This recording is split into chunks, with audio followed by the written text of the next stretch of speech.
What's up, everyone? Euromut HTX here.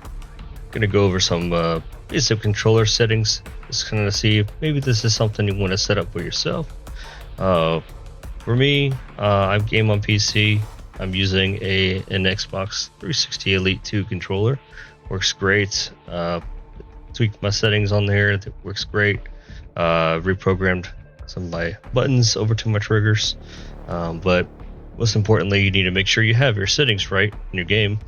So first of all, to do that, and this is Black Ops 7, so we're going to give you a little sneak peek while we're showing you the controller settings. What we're going to do is we're going to go ahead and go to your settings here, and generally you keep them in the quick settings, but I'm going to go straight to the controller settings here. So we're going to start off with the main controller settings here. You can see that your main input device is controller. So for your button layout, I like to go with tactical. Typically it may default to the default type of layout, but I prefer tactical because that is just the way I like my buttons to be laid out here. As you can see, I do have the melee here as B, and the change stance slide dive, that's different versus the default. Those are usually swapped. So I like to just press down on the right joystick to be able to slide melee B. But again, these buttons right here, I do have programmed all my triggers behind my controller. Now moving on, don't worry about this part, the layout preset. Keep that as default. You'll have your horizontal and your vertical stick sensitivities. You want to keep those at 1.5. Of course, you can adjust those if you like a little bit higher sensitivity. Go ahead and increase it a little bit lower. Not as sensitive to be able to move around. Go ahead and make it a little bit lower there. So that's about it for here. And as far as the vibration, this is optional. Some people don't like to put vibration on the controller just because they can find a little bit distracting, but for me it doesn't bother me at all, so I'll leave it on. But again, you can choose to turn it off if you'd like. For dead zone inputs, what you're going to do is you're going to want to have to expand it here. The way I have it set here is I have my left stick minimum here at 4, my left stick max here at 99, my right stick minimum 4 as well. Right stick max will also be 99. That way I can help maximize that aim assist we have in here. As far as your trigger sensitivity, I typically have it set to 7, and that's just basically how sensitive it is when you press the actual trigger button, whether it's aiming on the left trigger or the right trigger when you're firing. Now as far as aiming, we'll go to the aiming settings up here. We have the multiplier. This I typically keep it about the same, but of course if you're aiming down the sight, which is what the ADS is, you can increase the sensitivity so that way you can move a little bit quicker while you're aiming down the sight. Sometimes people tend to get me if I'm aiming down the sight and they come up real close. I'll have to jump out of the ADS and try to do a hip fire to be able to kill them. So other than that, you can see you have the aim assist here turned on, and everything else will remain as such. And then when you move over to the movement tab, I like to consistently sprint. I don't like to have to press down on that left thumbstick, the left joystick to be able to sprint. So what I do is I just keep the sprint assist on. You do have the tactical sprint assist option as well. Explains what it is here. But again, I just simply put sprint assist 2 on, and that's all I need to continue to sprint throughout the game without having to press down on a button. Everything else for mantle assist, I keep that off. Again, it explains what it is here. I don't like it to automatically mount. Crouch assist, I like to crouch when I need to, so I keep that off. Corner slice, it explains what it is here. I don't really worry about it too much, so I just keep that on. Now, something that's cool, really interesting feature, well, maybe you like it, maybe not, but you can actually jump off the walls in Call of Duty 7, which is a pretty unique feature that they've added to it. This is just an assist here, so if you actually jump towards the wall, you can actually just it'll jump for you basically. You don't have to jump off the wall.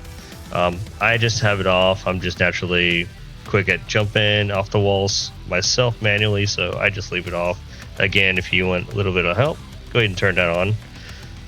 For active roll assist, this is not really relevant as far as to have of what you need in your gameplay, so I wouldn't worry about it too much. You might as well just keep that off as well. Tap. So I like to tap the slide as well. As I mentioned before, I press down on my right joystick, and that allows me to slide when I need to. If I hold down onto it, of course, you go into a dive. Black Ops 7 is the same setup as 6, where you can slide sideways any direction. You can also slide backwards, pretty much sliding all around the place, and that's the way a lot of people play. Personally, I like to slide. I'm pretty used to it, so I like to just keep it as a tap to slide. Other than that, you don't really need to mess with any of the other settings. These are all optional as far as if you want to adjust any of these other settings. Combat, same thing. I don't really have a reason to change any of these standard settings. So with that, further ado, I will go ahead and test out the settings. We're going to go ahead and get us into a multiplayer match here. So fly match.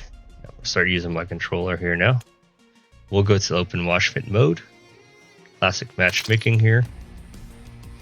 And let's see if we can get a W here. These maps are pretty interesting. Call of Duty 7 is quite different, considering that it does take place a little bit further into the future. So it's got more of a futuristic feel, futuristic setting. If not into that, you might want to stick with more of the classic. So I'm going to go ahead and stick with my assault rifle here. Match. Eliminate the enemy. You can see the sliding features here. Same way. See where this guy went. Slide around the corners, sideways.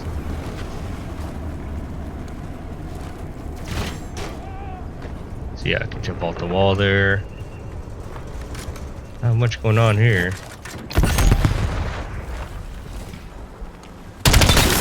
Alright, walked right into my gun. Alright, got another one up there. There's one coming around the corner. Get down. Truck my grenade over there. If I take him out. Tried to come up behind me there. Can't be doing any of that. Yeah.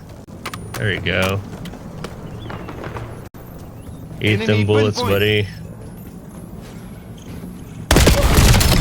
Nah, you ain't got me, buddy. Like they're coming this way. Let's see. Eyes on enemy cluster grenade. Come on, come on, come on. Nice try, buddy. Bye-bye.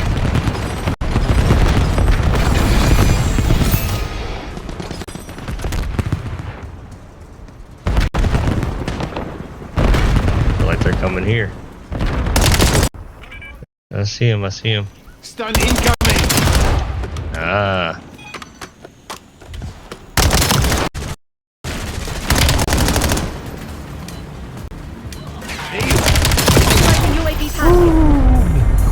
Defeat. Everybody failed. This operation needs a hard reboot. We tried. Well, at least you got to see a little bit of the gameplay.